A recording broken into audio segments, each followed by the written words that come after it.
ಮಿಥುನ ರಾಶಿಯವರೇ, ಈ ವಿಡಿಯೋ ಮಿಥುನ ರಾಶಿಯ ಜಾತಕದವರಿಗೆ ಮುಂಬರುವ ವರ್ಷಗಳ ಬಗ್ಗೆ ಒಂದು ಸ್ಪಷ್ಟ ಮತ್ತು ಆಳವಾದ ವಿಶ್ಲೇಷಣೆಯನ್ನು ನೀಡುತ್ತದೆ. ಇದರಲ್ಲಿ ನಾವು 2026ರಿಂದ 2030ರವರೆಗಿನ ಕಾಲಘಟ್ಟದಲ್ಲಿ ನಿರ್ಮಾಣವಾಗಲಿರುವ ಪ್ರಮುಖ ಗ್ರಹಗಳ ಯೋಗಗಳು, ಮಾನಸಿಕ ಸವಾಲುಗಳು, ನಿರ್ಧಾರಗಳ ಗೊಂದಲ ಮತ್ತು ಸಂಭವನೀಯ ಅವಕಾಶಗಳ ಬಗ್ಗೆ ಚರ್ಚಿಸಲಿದ್ದೇವೆ. ಇದು ಕೇವಲ ಸಾಮಾನ್ಯ ರಾಶಿಫಲವಲ್ಲ, ಬದಲಿಗೆ ಮುಂದಿನ 5 ವರ್ಷಗಳ ದಿಕ್ಕು ಮತ್ತು ಸಿದ್ಧತೆಯನ್ನು ಅರ್ಥಮಾಡಿಕೊಳ್ಳುವ ಮಾರ್ಗದರ್ಶಿಯಾಗಿದೆ. ಮೊಟ್ಟಮೊದಲನೆಯದಾಗಿ ದೇವಗುರು ಬೃಹಸ್ಪತಿಯ ಬಗ್ಗೆ ಮಾತನಾಡೋಣ. ಜ್ಯೋತಿಷ್ಯದಲ್ಲಿ ಗು ಎಂದರೆ ಕತ್ತಲೆ ಮತ್ತು ರು ಎಂದರೆ ಬೆಳಕು ಎಂದರ್ಥ. ಗುರು ಎಂದರೆ ನಿಮ್ಮನ್ನು ಕತ್ತಲೆಯಿಂದ ಹೊರತಂದು ಬೆಳಕಿನತ್ತ ಕರೆದೊಯ್ಯುವ ಶಕ್ತಿ. ಗುರುವು ಅದೃಷ್ಟದ ಕಾರಕ. ನಮ್ಮ ಅಂಕಿಅಂಶಗಳ ಪ್ರಕಾರ ಗುರುವು ಎಲ್ಲಿ ನೋಡುತ್ತಾನೋ ಅಥವಾ ಎಲ್ಲಿ ಕುಳಿತುಕೊಳ್ಳುತ್ತಾನೋ ಅಲ್ಲಿ ಕಲ್ಯಾಣವೇ ಆಗುತ್ತದೆ. ಮುಂದಿನ ವರ್ಷಗಳಲ್ಲಿ ಗುರುವು ನಿಮ್ಮ ಜಾತಕದಲ್ಲಿ ಅತ್ಯಂತ ಸಕಾರಾತ್ಮಕ ಶಕ್ತಿಯಾಗಿ ಹೊರಹೊಮ್ಮಲಿದ್ದಾನೆ. ಎರಡನೆಯವರು ಶನಿದೇವ. ಸಾಮಾನ್ಯವಾಗಿ ಜನರು ಶನಿಯನ್ನು ಕಂಡು ಹೆದರುತ್ತಾರೆ, ಆದರೆ ಮಿಥುನ ರಾಶಿಯವರು ಹೆದರುವ ಅಗತ್ಯವಿಲ್ಲ. ಶನಿಯು ಕಲಿಯುಗದ ರಾಜ, ಆತನೇ ಮುಖ್ಯ ನ್ಯಾಯಾಧೀಶ. ಕರ್ಮಗಳ ಅನುಸಾರ ಫಲ ನೀಡುವುದು ಆತನ ಕೆಲಸ. ನೀವು ಕೆಲಸ ಮಾಡಿದರೆ ಶನಿ ನಿಮಗೆ ಅದರ ಸಂಪೂರ್ಣ ಕ್ರೆಡಿಟ್ ನೀಡುತ್ತಾನೆ. ಒಂದು ವೇಳೆ ನೀವು ಸೋಮಾರಿಗಳಾದರೆ ಶನಿ ದಂಡಿಸುತ್ತಾನೆ. ಮಿಥುನ ರಾಶಿಗೆ ಶನಿಯು 9ನೇ ಮನೆ ಅಂದರೆ ಭಾಗ್ಯದ ಅಧಿಪತಿ. ಒಮ್ಮೆ ಯೋಚಿಸಿ, ಅದೃಷ್ಟದ ಮಾಲೀಕನೇ ಸ್ವತಃ ನಿಮ್ಮ ಕರ್ಮಗಳನ್ನು ಗಮನಿಸುತ್ತಿರುವಾಗ ಫಲಿತಾಂಶವೇನಿರಬಹುದು? ಫಲಿತಾಂಶವು ನಿಮ್ಮ ಕಠಿಣ ಪರಿಶ್ರಮದ ಸಂಪೂರ್ಣ ಫಲವಾಗಿರುತ್ತದೆ. ಮೂರನೆಯವರು ರಾಹು. ರಾಹು ಎಂಬುದು ಒಂದು ಅಸಾಧಾರಣ ಶಕ್ತಿ. ಇವನು ಅಮೃತವನ್ನು ಕುಡಿದ ಅಸುರ, ಆದ್ದರಿಂದಲೇ ಈತ ಅಮರ. ರಾಹುವಿಗೆ ದೇಹವಿಲ್ಲ, ಕೇವಲ ಮೆದುಳು ಮಾತ್ರ ಇದೆ. ಆದ್ದರಿಂದ ರಾಹು ಸಂಪೂರ್ಣವಾಗಿ ಬೌದ್ಧಿಕವಾದ ಗ್ರಹ. ಈ 5 ವರ್ಷಗಳಲ್ಲಿ ರಾಹು ನಿಮಗಾಗಿ 2 ಪಾತ್ರಗಳನ್ನು ನಿರ್ವಹಿಸಲಿದ್ದಾನೆ. ಮೊದಲನೆಯದು ಸೃಜನಾತ್ಮಕ. ಇದು ನಿಮ್ಮನ್ನು ವಿಜ್ಞಾನಿ, ಗಗನಯಾತ್ರಿ ಅಥವಾ ಸಂಶೋಧಕನನ್ನಾಗಿ ಮಾಡಬಹುದು. ಎರಡನೆಯದು ವಿನಾಶಕಾರಿ. ನಿಮ್ಮ ಆಲೋಚನೆ ನಕಾರಾತ್ಮಕವಾಗಿದ್ದರೆ ಅದು ನಿಮ್ಮನ್ನು ಅಪರಾಧಿ ಮಾನಸಿಕತೆ ಅಥವಾ ಭ್ರಮೆಯಲ್ಲಿ ಸಿಲುಕಿಸಬಹುದು. ಈಗ ಅಡಿಪಾಯ ಸ್ಪಷ್ಟವಾಗಿದೆ.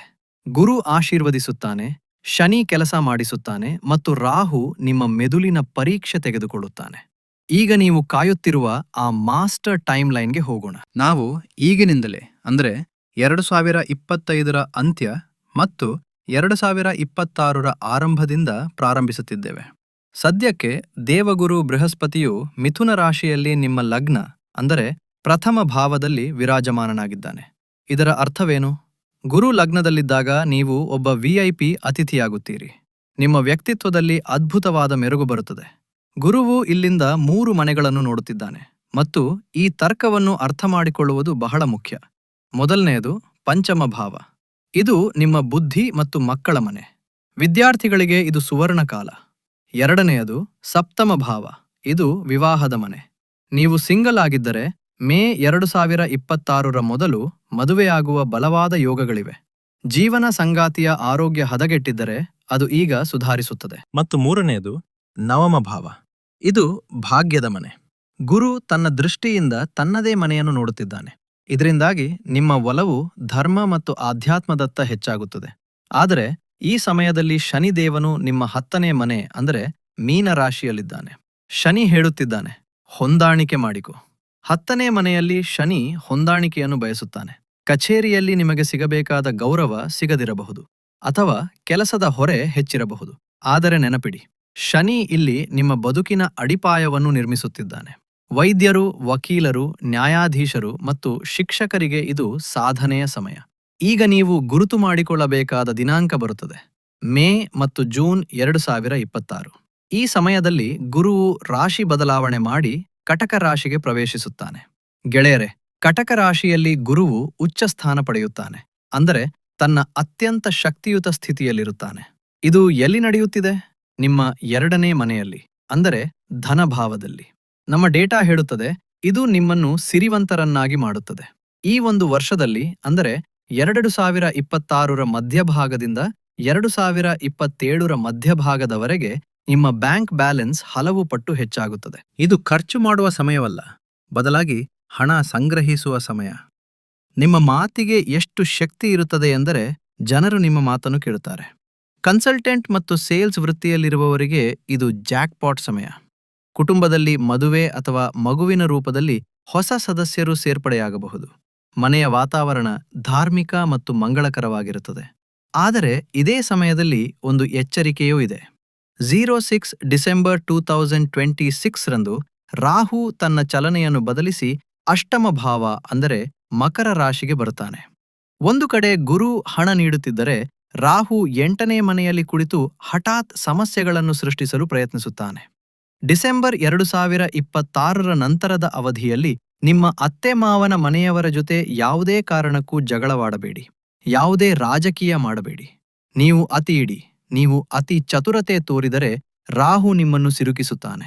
8ನೇ ಮನೆಯ ರಾಹು ಗಾಯ ಅಥವಾ ಪೆಟ್ಟುಗಳನ್ನು ನೀಡಬಹುದು. ಆದ್ದರಿಂದ ವಾಹನ ಚಾಲನೆ ಮಾಡುವಾಗ ಜಾಗರೂಕರಾಗಿರಿ. ಈಗ ನಾನು ನಮ್ಮ ಗೃಹಿಣಿಯರಿಗಾಗಿ ಒಂದು ವಿಶೇಷ ಚರ್ಚೆಯನ್ನು ಮಾಡಲು ಬಯಸುತ್ತೇನೆ. ನೀವು ಮನೆಯ ಗೃಹ ಮಂತ್ರಿಗಳು. ನಿಮ್ಮಿಲ್ಲದೆ ಮನೆಯ ಆರ್ಥಿಕತೆ ಮತ್ತು ಭಾವನೆಗಳ ಎರಡೂ ನಡೆಯಲು ಸಾಧ್ಯವಿಲ್ಲ. ಮಿಥುನ ರಾಶಿಯ ಗೃಹಿಣಿಯರಿಗೆ ಈ 5 ವರ್ಷಗಳು ದೊಡ್ಡ ಬದಲಾವಣೆಗಳನ್ನು ತರುತ್ತಿವೆ. ಅದು ಹೇಗೆ ಎಂದು ಅರ್ಥ ಮಾಡಿಕೊಳ್ಳೋಣ. ಮೊದಲನೆಯದಾಗಿ 2026 ನಿಮಗೆ ಗೌರವದ ವರ್ಷ. ಮೇ 2026ರವರೆಗೆ ಗುರು ನಿಮ್ಮ ಲಗ್ನದಲ್ಲಿರುವಾಗ ನಿಮ್ಮ ಆತ್ಮವಿಶ್ವಾಸ ಹೆಚ್ಚಾಗುತ್ತದೆ. ಕುಟುಂಬದಲ್ಲಿ ನಿಮ್ಮ ಅಭಿಪ್ರಾಯಕ್ಕೆ ಬೆಲೆ ಸಿಗುತ್ತದೆ. ಮತ್ತು 2026ರ ಮಧ್ಯಭಾಗದಲ್ಲಿ ಗುರುವು ನಿಮ್ಮ 2ನೇ ಮನೆಯಲ್ಲಿ ಉಚ್ಚನಾದ ತಕ್ಷಣ ಇದು ನಿಮಗೆ ಚಿನ್ನ ಖರೀದಿಸಲು ಅತ್ಯಂತ ದೊಡ್ಡ ಯೋಗವನ್ನು ನೀಡುತ್ತದೆ. ನೀವು ದೀರ್ಘಕಾಲದಿಂದ ಒಡವೆಗಳನ್ನು ಮಾಡಿಸಲು ಯೋಚಿಸುತ್ತಿದ್ದರೆ ಇದು ಸರಿಯಾದ ಸಮಯ. ನಿಮ್ಮ ಬುದ್ಧಿವಂತಿಕೆಯಿಂದ ಮನೆಯ ಉಳಿತಾಯವನ್ನು ದುಪ್ಪಟ್ಟು ಮಾಡಲು ನಿಮಗೆ ಸಾಧ್ಯವಾಗುತ್ತದೆ. ಆದರೆ ಇಲ್ಲಿ ನೀವು ಸ್ವಲ್ಪ ಜಾಗರೂಕರಾಗಿರಬೇಕು. ನನ್ನ ಮಾತನ್ನು ಗಮನವಿಟ್ಟು ಕೇಳಿ. ಡಿಸೆಂಬರ್ 2026ರಿಂದ ಜೂನ್ 2028ರವರೆಗೆ ರಾಹು ನಿಮ್ಮ ಅಷ್ಟಮ ಭಾವದಲ್ಲಿರುತ್ತಾನೆ. ಜ್ಯೋತಿಷ್ಯದಲ್ಲಿ 8ನೇ ಮನೆಯು ಅತ್ತೆ ಮಾವನ ಮನೆಯನ್ನು ಸೂಚಿಸುತ್ತದೆ. ರಾಹು ಇಲ್ಲಿ ರಾಜಕೀಯ ಮತ್ತು ತಪ್ಪು ತಿಳುವಳಿಕೆಗಳನ್ನು ಸೃಷ್ಟಿಸುತ್ತಾನೆ. ಈ ಸಮಯದಲ್ಲಿ ಅತ್ತೆ ಸೊಸೆ ಅಥವಾ ನಾದಿನಿ ಅತ್ತಿಗೆಯರ ನಡುವಿನ ಸಂಬಂಧದಲ್ಲಿ ಕಹಿ ಉಂಟಾಗಬಹುದು. ಸಣ್ಣ ವಿಷಯ ದೊಡ್ಡದಾಗಬಹುದು. ಈ ಸಮಯದಲ್ಲಿ ಮೌನವೇ ನಿಮ್ಮ ದೊಡ್ಡ ಆಯುಧ. ಯಾರ ಬಗ್ಗೆಯೂ ಕೆಟ್ಟದಾಗಿ ಮಾತನಾಡಬೇಡಿ, ಇಲ್ಲದಿದ್ದರೆ ಆರೋಪ ನಿಮ್ಮ ಮೇಲೆ ಬರುತ್ತದೆ. ಆದರೆ ಕತೆ ಇಲ್ಲಿಗೆ ಮುಗಿಯುವುದಿಲ್ಲ. 2028ರಲ್ಲಿ ಶನಿದೇವನು 11ನೇ ಮನೆಗೆ ಬಂದಾಗ ಇದು ನಿಮ್ಮಲ್ಲಿ ಅಡಗಿರುವ ಮಹತ್ವಾಕಾಂಕ್ಷೆಯನ್ನು ಎಚ್ಚರಿಸುತ್ತದೆ. ಮಿಥುನ ರಾಶಿಯ ಅನೇಕ ಗೃಹಿಣಿಯರು ಈ ಸಮಯದಲ್ಲಿ ತಮ್ಮದೇ ಆದ ಯಾವುದಾದರೂ ಕೆಲಸವನ್ನು ಪ್ರಾರಂಭಿಸಬಹುದು. ಉದಾಹರಣೆಗೆ ಬ್ಯೂಟಿಕ್, ಟಿಫಿನ್ ಸರ್ವಿಸ್, ಟ್ಯೂಷನ್ ಅಥವಾ ಆನ್ಲೈನ್ ಕನ್ಸಲ್ಟಿಂಗ್. ನಿಮ್ಮ ಕೌಶಲ್ಯವನ್ನು ನೀವು ಹೊರಹಾಕಿದರೆ ಮನೆಯಲ್ಲೇ ಕುಳಿತು ನಿಮ್ಮ ಪತಿಗಿಂತ ಹೆಚ್ಚು ಆದಾಯವನ್ನು ಗಳಿಸಬಹುದು ಎಂದು ಶನಿ ಹೇಳುತ್ತಿದ್ದಾನೆ. ಇದು ನಿಮ್ಮ ಗುರುತನ್ನು ನಿರ್ಮಿಸಿಕೊಳ್ಳುವ ಸಮಯ. ಇನ್ನೊಂದು ಸಮಾಚಾರವೆಂದರೆ 2028-29ಲಿನ ಪ್ರವರ್ಧಕ ಪದವಿಯನ್ನು ಗಳಿಸುವ ಸಮಯ. 90ರಲ್ಲಿ ಗುರು ನಿಮ್ಮ 4ನೇ ಮನೆಯಲ್ಲಿರುತ್ತಾನೆ. ಆ ಸಮಯದಲ್ಲಿ ನೀವು ನಿಮ್ಮ ಮನೆಯನ್ನು ನವೀಕರಿಸಬಹುದು, ಇಂಟೀರಿಯರ್ ಬದಲಾಯಿಸಬಹುದು ಅಥವಾ ಯಾವುದಾದರೂ ಹೊಸ ಮತ್ತು ದೊಡ್ಡ ಆಸ್ತಿಗೆ ಸ್ಥಳಾಂತರಗೊಳ್ಳಬಹುದು. ಮನೆಯ ವಾತಾವರಣವು ತುಂಬಾ ಮಂಗಳಕರವಾಗಿರುತ್ತದೆ.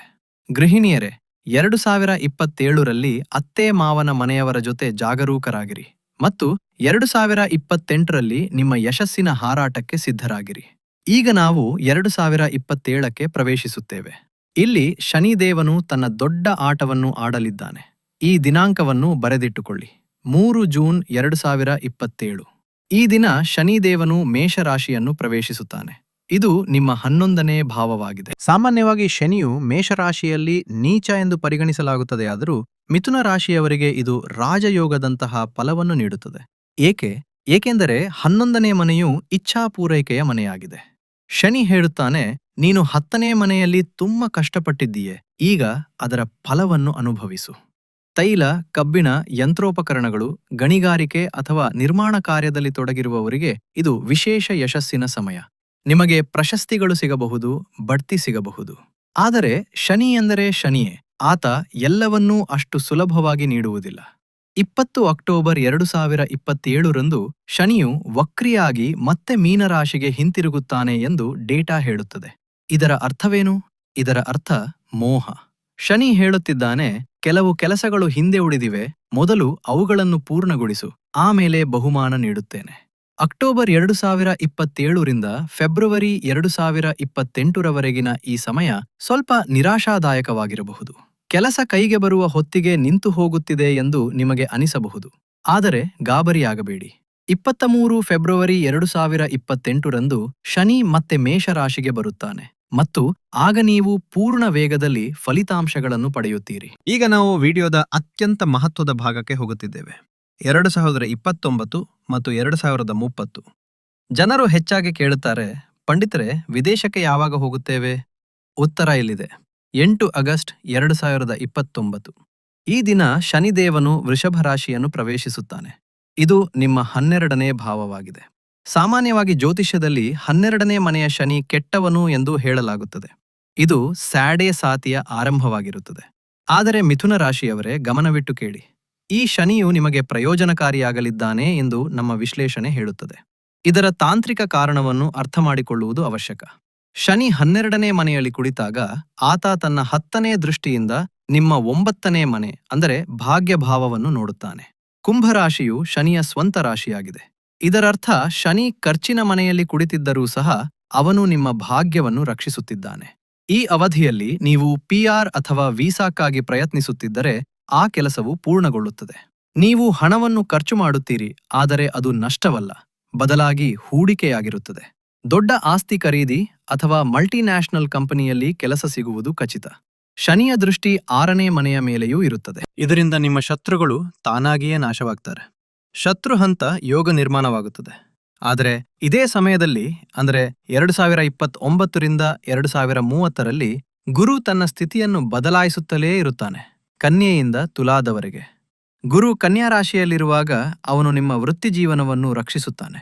ಆದ್ದರಿಂದ ಶನಿ 12ನೇ ಮನೆಗೆ ಹೋದರೂ ಸಹ ಗುರು ನಿಮ್ಮ ಉದ್ಯೋಗವನ್ನು ಸುರಕ್ಷಿತವಾಗಿಡುತ್ತಾನೆ.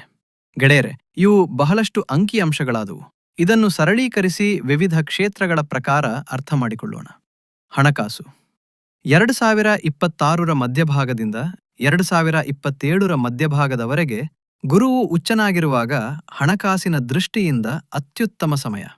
2882ರಲ್ಲಿ ಶನಿ 11ನೇ ಮನೆಯಲ್ಲಿರುವಾಗ ಆದಾಯದಲ್ಲಿ ಭಾರೀ ಏರಿಕೆ ಕಂಡುಬರುತ್ತದೆ. ವೃತ್ತಿಜೀವನ. ಈಗಿನಿಂದ ಫೆಬ್ರವರಿ 2882ರವರೆಗೆ ಸಂಘರ್ಷ ಮತ್ತು ಕಠಿಣ ಪರಿಶ್ರಮವಿರುತ್ತದೆ. 28ರ ನಂತರ ಯಶಸ್ಸು ಮತ್ತು ಬಡ್ತಿ ದೊರೆಯುತ್ತದೆ ಮತ್ತು ಆಗಸ್ಟ್ 29ರ ನಂತರ ವಿದೇಶದಲ್ಲಿ ಕೆಲಸದ ಯೋಗಗಳು ನಿರ್ಮಾಣವಾಗುತ್ತವೆ. ಸಂಬಂಧಗಳು. ಮೇ 26ರವರೆಗೆ ಮದುವೆಯಾಗಲು ಅತ್ಯುತ್ತಮ ಯೋಗಗಳಿವೆ. 26, 27 ಮತ್ತು 27ರಲ್ಲಿ ಕುಟುಂಬದ ವಿಸ್ತರಣೆಯಾಗುತ್ತದೆ. ಆದರೆ ಜೂನ್ 28ರಿಂದ 25ರವರೆಗೆ ರಾಹು 7ನೇ ಮನೆಯಲ್ಲಿರುವುದರಿಂದ ತಪ್ಪು ತಿಳುವಳಿಕೆಗಳಿಂದ ದೂರವಿರಿ. ಆರೋಗ್ಯ.